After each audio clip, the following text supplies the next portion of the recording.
શરૂઆત રાજ્યમાં ગરમી સાથે કરવી છે, કેમ કે ગાઢઝાળ ગરમીથી પૂરું ગુજરાત ત્રસ્ત ગુજરાત માટે હવે રાહતના સમાચાર સામે આવ્યા છે। 45 ડિગ્રી પાર કરતો તાપમાનનો પારો હવે ધીમે ધીમે નીચે આવી શકે છે। જી હા, અને સાથે ચોમાસાના આગમનના પણ સારા સંકેતો મળી રહ્યા છે। હવામાન વિભાગથી લઈને જાણીતા આગાહીકાર અંબાલાલ કાકાએ આખરે સૌને વરસાદ અને વહેલા ચોમાસાની આગાહી કરી છે। જોઈએ ગરમી વચ્ચે રાહતના વરસાદના સંકેતો પર આ ખાસ રિપોર્ટ।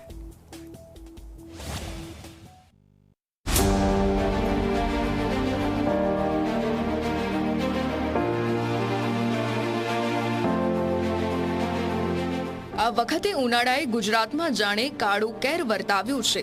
સૂર્યનારાયણના પ્રકોપે લોકોનું જનજીવન અસ્તવ્યસ્ત કરી નાખ્યું છે। બપોરના સમયે બહાર નીકળવું એટલે અગનભઠ્ઠીમાં શેકાવા જેવો અનુભવ। રાજ્યના અનેક શહેરોમાં તાપમાન 45 ડિગ્રીને પાર પહોંચતા રસ્તાઓ સુમસામ બન્યા છે। ગરમીથી બચવા લોકો ઠંડા પીણા, છાશ અને પાણીનો સહારો લઈ રહ્યા છે। પરંતુ હવે ગરમી વચ્ચે રાહતના સમાચાર સામે આવ્યા છે। હવામાન વિભાગે આગાહી કરી છે કે 26 મેના રોજ કેરળમાં ચોમાસું બેસી શકે છે। આ વખતે ચોમાસું સામાન્ય સમય કરતા 4 દિવસ વહેલું પહોંચે તેવી શક્યતા વ્યક્ત કરવામાં આવી છે। अभी जो मानसून का स्थिति है, दक्षिण पूर्वी अरब सागर के कुछ हिस्सों और कुछ हिस्सों, कमरिन और से कुछ हिस्सों, दक्षिण पश्चिम और दक्षिण पूर्वी बंगाल की खाड़ी से कुछ और हिस्सों, अंडमान सागर से अधिकांश हिस्सों फिल हो गया है। पूरे अंडमान और निकोबार द्वीप का समूह और पूर्वी मध्य बंगाल की खाड़ी से कुछ हिस्सों में और आगे बढ़ गया है। और बाकी अगले 2-3 दिन में 3 से 4 दिन में जो मानसून का आगे बढ़ने का अनुकूल स्थितियाँ बने हुए हैं। और केरला का जो ऑनसेट डेट है 26 मई को दिया गया है। જાણીતા હવામાન આગાહીકાર અંબાલાલ પટેલે પણ ચોમાસાને લઈને મોટી આગાહી કરી છે। અંબાલાલ પટેલના જણાવ્યા પ્રમાણે 10 જૂન સુધીમાં ચોમાસું મુંબઈ પહોંચી શકે છે, જ્યારે ગુજરાતમાં 15 જૂનથી ચોમાસાની એન્ટ્રી થાય તેવી શક્યતા છે।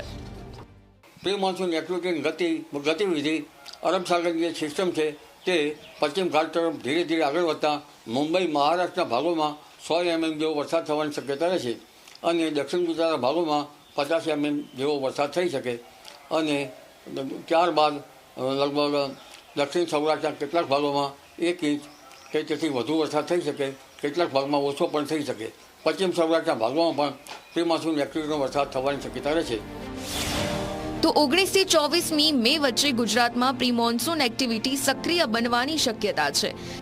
દક્ષિણ ગુજરાતમાં 2 ઇંચથી વધુ વરસાદ વરસી શકે છે, જ્યારે દક્ષિણ સૌરાષ્ટ્રના અનેક જિલ્લાઓમાં પણ ભારે વરસાદ વરસવાની આગાહી કરવામાં આવી છે।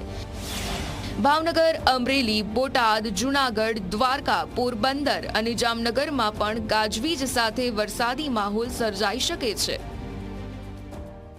ગુજરાતમાં ચોમાસું આવે જો સ્થિતિ સાનુકૂળ રહી તો 15 જૂન સુધીમાં પહોંચવાની શક્યતા રહે અને ચોમાસું વરસાદ 23 જૂન બાદ સારો વરસાદ થવાની શક્યતા રહે। બંગાળના ઉપસાગર અને અરબ સાગરના ભેજના કારણે પૂર્વ ગુજરાતમાં પણ વરસાદી માહોલ જામે તેવી શક્યતા છે। કેટલાક વિસ્તારોમાં આંધી વંટોળ સાથે વરસાદ પડી શકે છે। પવનની ઝડપ 35 થી 40 કિલોમીટર પ્રતિ કલાક સુધી પહોંચી શકે।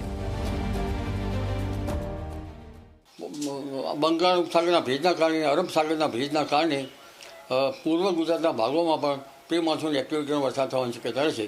પ્રી મોન્સૂન એક્ટિવિટીનો વરસાદ વહેલી સવારે અથવા તો બપોર બાદ થવાની શક્યતા રહેશે, પરંતુ પ્રી મોન્સૂન એક્ટિવિટીનો વરસાદ ક્યાં અને કેટલો થાય તે ટ્રેસ કરવું મુશ્કેલ છે, કારણ કે જ્યાં હવામાન સાનુકૂળ છે ત્યાં વરસાદ થવાની શક્યતા રહેશે।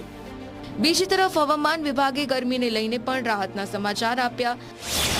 આગામી 24 કલાક બાદ રાજ્યમાં તાપમાનમાં ઘટાડો થવાની શક્યતા છે। આવનારા 6 દિવસ દરમિયાન રાજ્યના મોટા ભાગના જિલ્લાઓમાં તાપમાન 2 થી 3 ડિગ્રી સુધી ઘટી શકે છે। 18 से लेकर 24 मई तक इसमें मौसम आमतौर पर शुष्क रहने का पूर्वानुमान दिया गया है और इसमें जो अधिकतम तापमान है अगले 24 घंटे तक कोई बड़ा बदलाव नहीं रहेगा। उसके आगे 2 से 3 डिग्री सेंटीग्रेड टेम्परेचर धीरे धीरे कम होता रहेगा। और जो हमारे तटीय क्षेत्र है, उत्तर गुजरात की तटीय क्षेत्र, दक्षिण गुजरात की जो तटीय क्षेत्र है, इसमें अधिक आर्द्रता के कारण और जो अधिकतम तापमान है सामान्य से ऊपर होने के कारण हॉट एंड ह्यूमिड कंडीशन बनी रहेगी। ગરમીથી ત્રસ્ત લોકો માટે હવે વરસાદ અને ઠંડકના સમાચાર રાહત લઈને આવ્યા છે। હવે સૌની નજર ચોમાસાના આગમન પર ટકેલી છે। Bureau report Zee media.